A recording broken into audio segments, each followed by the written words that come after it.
here are the links for the National Health Federation. Membership is only $45 a year, and you get this incredible quarterly magazine, Health Freedom News, which is beautifully done. They have campaigns, videos, Zoom meetings, everything there. It's so much worth it. Then the medicalfreedomamendment.org, also it has a section to it. And I also have some videos. In fact, the latest video is in other languages such as Spanish, German, French, Italian, and Portuguese. And then there is an overview of petition and letter. And then you can go to my commercial website, rayguardprotect.com. I have a video there explaining the incredible products that I sell. There's nothing like them in the world except from Rayguard. They're Swiss made, and I import them from Germany. So moving on, I'm going to try to go quickly because there's a lot to cover. So the Medical Freedom Amendment, here's an overview first of just America, sort of historical observations. You can see what I'm going to do. And ultimately, we're going to end up with government coercion and then what we can do about it. So going from there, the overview is the United States is a capitalist economy with an open marketplace. It has its merits, its faults, and then the government's based on a republic enabled by democracy. Lobbyists have great wealth and power and influence over the system, and often monopolies can become harmful and competition has to be broken. Medicine has developed into a monopoly, and it's damaging our health. And the Bill of Rights were demanded and instituted to protect all people. And that was one of the things that was agreed to when the Constitution was started, because basically it's mostly about economics. So historical observation will include about Dr. Benjamin Rush, Abraham Lincoln, and then the different schools of health. And especially important is the Flexner Report of 1910. So Benjamin Rush was a signer of the Declaration of Independence. He was the first Surgeon General. He was the personal physician for not only George Washington, but Benjamin Franklin. And he was very much a social reformer. He was very dedicated. He was one of the few doctors who really advocated using the pulse for diagnosis. So he had a lot of good things going. He also had another side, which is that he believed in extreme purging and bleeding. And sometimes that resulted in deaths. And it is a problem. But nevertheless, he recognized how important medical freedom was, and that how easily medical tyranny could develop and take over the country. And in his autobiography, he had written, "Unless we put medical freedom into the Constitution, the time will come when medicine will organize into an undercover dictatorship." And that has happened. And unfortunately, we are in that state right now, and it's extremely dangerous. And here we have Abraham Lincoln. And what's cool about Abraham Lincoln is that he was a great user of homeopathic medicine. In fact, in 1854, he was a lawyer who prepared the state legislative proposal to charter a homeopathic medical college in Chicago. Now, Chicago was also the home of the American Medical Association in 1847. And part of it was to stop the growth of homeopathy, because what the AMA found is that so many of their patients who were getting purged and bled and everything else much preferred the gentleness and effectiveness of homeopathy. And when General George McClellan was saved through homeopathic treatment, the Army Board rejected his request to have homeopathic doctors to serve in the military hospital in 1862. But Lincoln signed a bill allocating some Civil War military hospitals over to homeopaths because of their great success in treating cholera, yellow fever, diphtheria, and influenza. So I'm just giving you a little bit of history here, because what happens is that in the United States, we have become one of the healthiest nations in the world. And we have also become one of the most medically free, because we are allowing all these different schools of medicine to develop and grow and learn new things. For example, during this time of medical freedom on up into the early 1900s, we had the eclectics. The eclectics were the herbalists. So they come from a 6,000-year history of use of herbs. And they were very good about the ethnobotanical traditions of Native Americans, which was absolutely incredible. Some of you know about the ESSIAC formula, which cures cancer. Of course, that's not allowed to be said, but it is true, and there's enough clinical proof of it. But they also put together in 1898 an updated version of the King's American Dispensatory. It's over 2,000 pages of incredible information about herbs and chemicals. A large percentage of the drugs are derived from the knowledge of the eclectics and modified to be patented for sale, because then you can charge more. The chiropractic and osteopathy was very present. Those both started out of the similar roots having to do with spinal manipulation. And what we find is that actually the chiropractic today, in terms of alternative medicine, are the largest group. The osteopaths were very interesting because they also had to do with manipulation of the body, but they also were biopsychosocial model of illness, which means they looked at especially bionutrition, the psychological state, and the social state. What's interesting about this is that now that particular model of illness is German new medicine, and that is just now the 21st century in the last 20 years. And then we have homeopathy. Homeopathy is gentle, safe, mild, non-toxic, and it revitalizes the body. And in so doing, it produces health. It's based on scientific principles. There's thousands of remedies. It's so effective. In fact, to give you an example, in Cuba, they were having flooding each year, and in this one particular area, they would lose about 2,000 people a year. So they spent $3 million on vaccinations, and it didn't make any difference. They decided to use homeopathy and made a neosode of uh, leptospirosis, which is what you can do with homeopathy. They gave that to everybody, and the next year they had 10 deaths. The following year, 5 deaths. The cost went from $3 million to $300,000. So you can see why the AMA was very upset about these different schools. Massage was also a medical school. Chinese medicine places massage is the 4th most important medical element for health. And then you had even electrical therapeutics. And then with that, you had both sides of looking at the harms and the benefits of electrical and electromagnetic therapies. So all of these were in their infancy and growing. And can you imagine if all of them were allowed today, where we would be? The United States would be the healthiest nation in the world with the lowest medical costs. But instead, we had the rise of industrial medicine and the Flexner Report. The Flexner Report. John D. Rockefeller, the richest man in the United States, and Andrew Carnegie, the second richest, employed Abraham Flexner to study German medical profession. Their school was based upon pharmacology, and their main goal was to study and to experiment to promote the levels of 1910 materialism with medication and vaccination. Their main goal was to focus on experimentation. It was not to take care of the patient. In the process, homeopathy, chiropractic, eclectics, osteopathy, electrical medicine, and massage were demoted as quackery.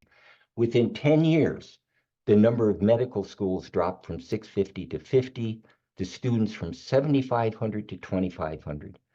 And the Flexner Report becomes endorsed by the medical schools. Johns Hopkins University, of course, is the gold standard of that education.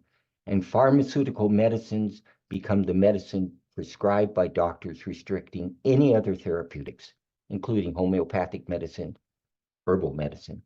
And the AMA medicine takes on the mantle of traditional medicine, even though it's actually industrial. So with the advances in biochemistry, bionutrition, and biophysics, this view of the world will become outdated, yet maintained today in allopathic drug practice. So the Flexner report was very important, especially for the American Medical Association. They saw their membership grow from 8,000 to 70,000. A purpose of an association is to protect and enhance profits, to stop competition in any means possible, and to secure the membership. In 1929, 5% of household income was now for medical costs. So you can see the huge increase. In 1932, 1,500 hospitals were accredited by the American College of Surgeons, and the Blue Cross plan was established by the American Hospital Association.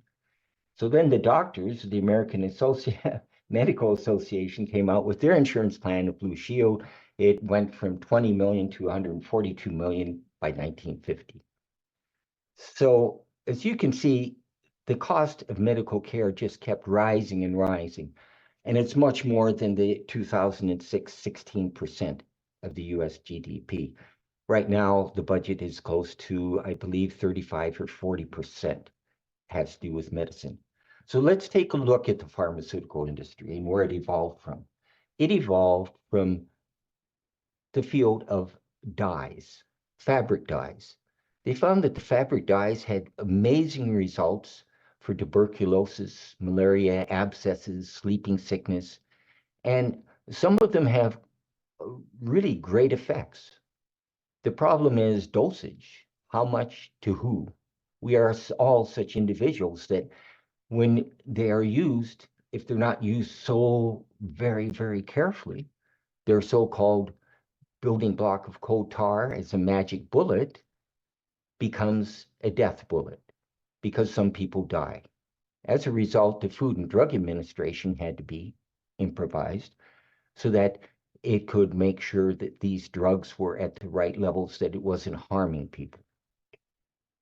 A lot of the drugs are synthesized from herbal constituents. For example, willow bark for aspirin, valerian for Valium, that sort of thing. And the reason they were synthesized is because you want patents. With a patent, you can protect your profits and you can ensure a monopoly on what you're doing. In the process, the AMA used terminology switches, such as bad effect became side effect, or withdrawal becomes discontinuation.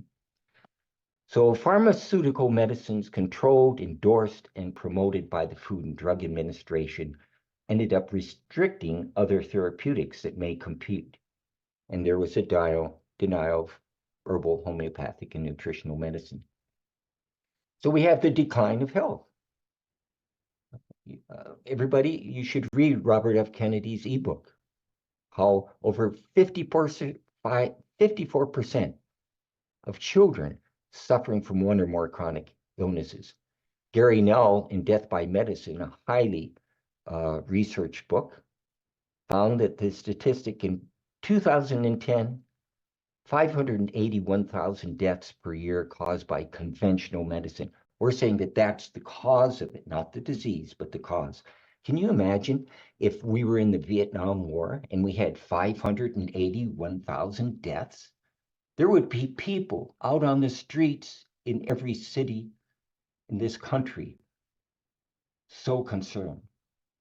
But no, we have iatrogenic deaths as a common part of daily life, and we accept it. We accept it. Here's a great book to read, The Moth and the Iron Lung. It's The Decline of Health, a biography of polio, lead arsenate spraying and the development of poliomyelitis. The medical propaganda and public relations event around the vaccination and the emergence of the viral poliomyelitis and vaccination, which today it's now proven that the vaccination is causing more polio than the wild form. Here we have the most important book on electromagnetic radiation to come out. Arthur Furstenberg has done a wonderful job. In 392 pages, he goes through a thorough history of EMR, the discoveries, the denials, the environmental effects, the benefits, and also research regarding the influenza epidemics, peripheria, and neurasthenia that is caused through EMR. It's brilliant, entertaining. It's documented, over 172 pages of references, and every legislator and medical doctor should read it cover to cover. It should be mandatory reading in all medical schools. The monopoly of medicine has now occurred. The Food and Drug Administration is necessary to review, control, and protect people from harm, such as with thalidomide, which got passed. Actually, it's still being used. It's being used as a drug for leprosy, for example. However, they have added to protect the pharmaceuticals in the marketplace. So it's become very draconian in their policies, especially against nutritional supplements and homeopathic formulas. Even today, you go into the drugstore and you cannot find homeopathic eye drops anymore. I love them, and I can't get them. They've changed the vocabulary. For example, they decided that pregnancy was a disease, therefore you can say anything about pregnancy nutritionally. Well, that didn't work. But then you had the other things of bad effect and side effect. So then we have the World Health Organization. In 1997, the WHO obtained full control over medicine, and the power of the Flexner Report of 1910 was extended worldwide with allopathic medical care as a world standard. So the World Health Organization is currently 196 member states are under the control of the WHO for medicine, and the United States is the major advocate. The WHO has morphed into draconian policies and actions aimed at controlling the world's health responses to illness. When one of the most important people at WHO said she would not allow any cell phones around her, she disappeared from the WHO. New proposed laws in 2023 eliminate human rights, informed consent, dignity, and medical freedom, and it is to be codified by 2025 unless we, the United States, change and a lot of other countries deny it. The proposed new laws seek to develop and authorize unlicensed drugs and vaccines without due process of law, nor protect individuals' medical freedom, nor our economic rights. It also is to provide a liability shield for these unlicensed products from legal actions. They have also proposed surveillance and censorship of misinformation with the new word infodemic to describe scientific backlash. Inclusion of all risks that may affect public health go beyond medicine into complete generalization that could involve a whole bunch of other things. So pharmaceutical dominance, with all its risks and failures and benefits, have become a world standard.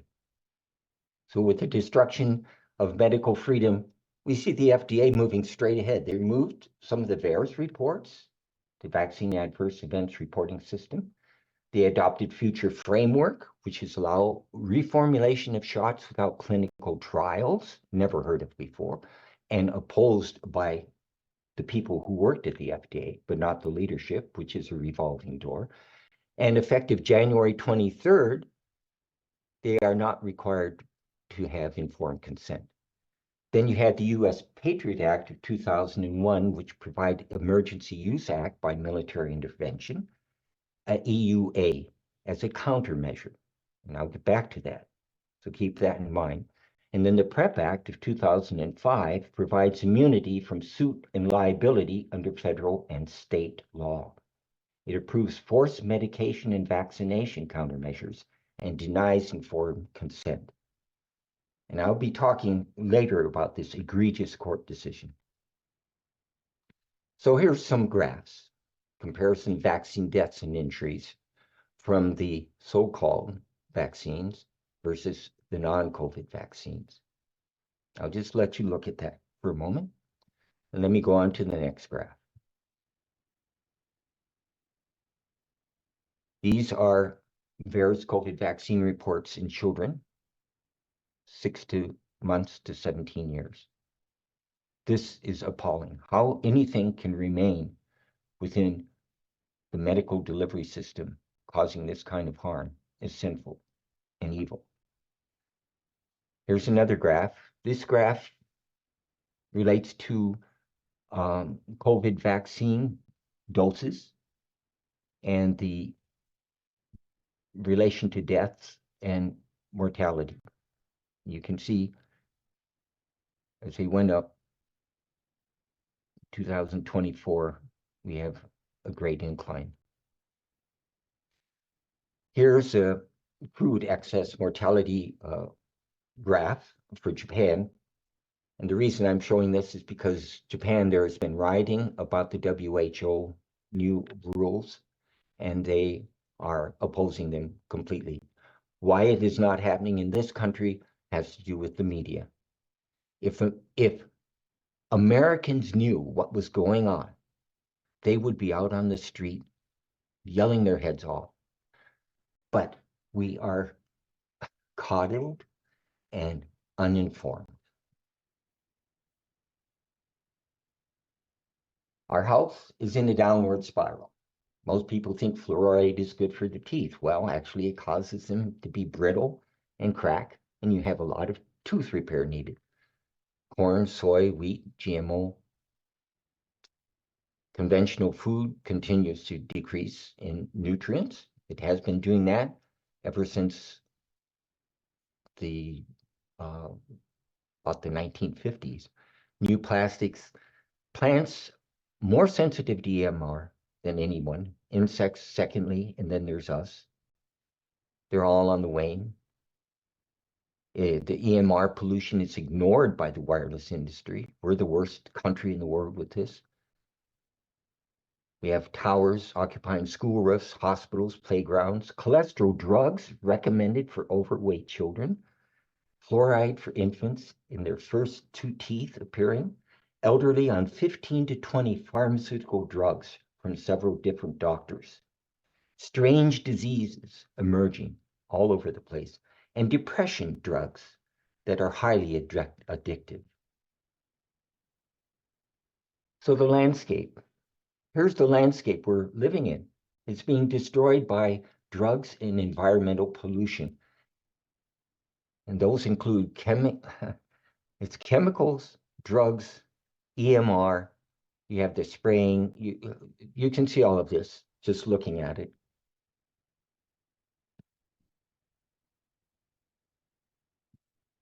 Here's a graphic perspective on the life expectancy, 2011.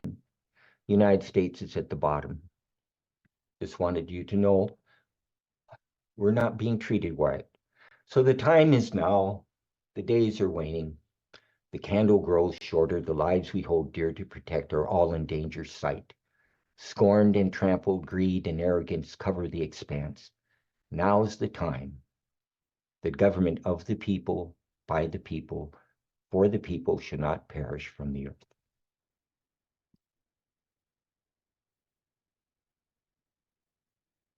And with this, I begin the Medical Freedom Amendment. So when we're talking about the Medical Freedom Amendment, what we're talking about is the necessity of the 21st century, protection of informed consent, medical choice, medical privacy, and autonomy. So what is medical freedom? It's your absolute and inalienable right to autonomy over your body regarding all medical treatment. It's based upon ethics, morality, and the law. Medical freedom requires enforcement in all medical practice by healthcare providers, public health officials, physicians, researchers, manufacturers, government bodies, everybody who's involved and has an impact on your health. That's what medical freedom is. The Medical Freedom Amendment protects our health, our relationship to our healthcare provider, our body autonomy. It's a wall of protection against medical abuse, and we need to have something that is nationally protective against everything that people get out on the streets and do something about. So the medical freedom is all people have the right to secure their health in the manner they choose. That's the most important and decisive sentence in the Medical Freedom Amendment. And therefore, government will make no law that impedes the individual's rights to informed consent, medical choice, or freedom of medical choice. Nor shall the government make any law that impedes the individual's right to medical privacy and freedom without specific details of warrant, which I'll go into later. So what is medical informed consent? As Jim mentioned earlier, the Nuremberg Code of 1947, it was the very first point. It was the first point. It is a legal and ethical concept that ensures the individual has the right to be fully informed about risks, benefits, and alternatives of medical intervention before making the decision. They also have to be able to understand it. And informed consent is the most important issue of the 21st century. It's the cornerstone of medical freedom, of individual health, and it has far-reaching ramifications much beyond this, much beyond this. And what is medical choice? It emphasizes your right to make decisions about your health care, your treatment, your provider, your interventions, or maybe you don't want any. It's your choice. And there is an overlap between medical choice and informed consent, because informed decision-making is a key aspect of exercising medical choice. Once again, most important aspect is you have a right to secure your health in the manner you choose. And what is medical privacy? It involves safeguarding our personal health information from unauthorized disclosure. It also helps to maintain trust in our healthcare system, and it ensures that we can seek medical care without fear of unwarranted intrusion. So here we have public health versus private health. And as I said earlier, I get back to this part of the Medical Freedom Amendment and the part about the warrant. So individuals' right to medical privacy and freedom cannot be denied without individual. That means for you, not for your family, not for the city, not for the community or the state. It's for an individual. And it has to be specific. What is the warrant about? And it has to be supported by an oath of truth, an affirmation of cause. And that affirmation of cause must show that it's needed to protect society from harm, describing the individual's condition, and what is the danger it is presenting. Once all of those things are fulfilled, then yes, you can take that person and isolate them. You can do whatever you need to. You're taking away their freedom. That can only be done under these extremely important conditions. So why now the urgency? Well, despotism is present and tyranny has emerged. Medical freedom is being destroyed by the state, the federal, and the WHO. For example, just recently, March 5th, North Carolina Court of Appeals ruled against a mother and son who sued over a 14-year-old boy's forced COVID-19 vaccination. The court ruled being forced to take the shot against his wishes was outrageous and egregious. They said this, yet they found against him, and they found for the school and clinic. The PrEP Act versus the state legislation and 14th Amendment. The case turned on the definition of emergency use authorization. The state law protected this boy from emergency use authorization. But the court said it was a countermeasure.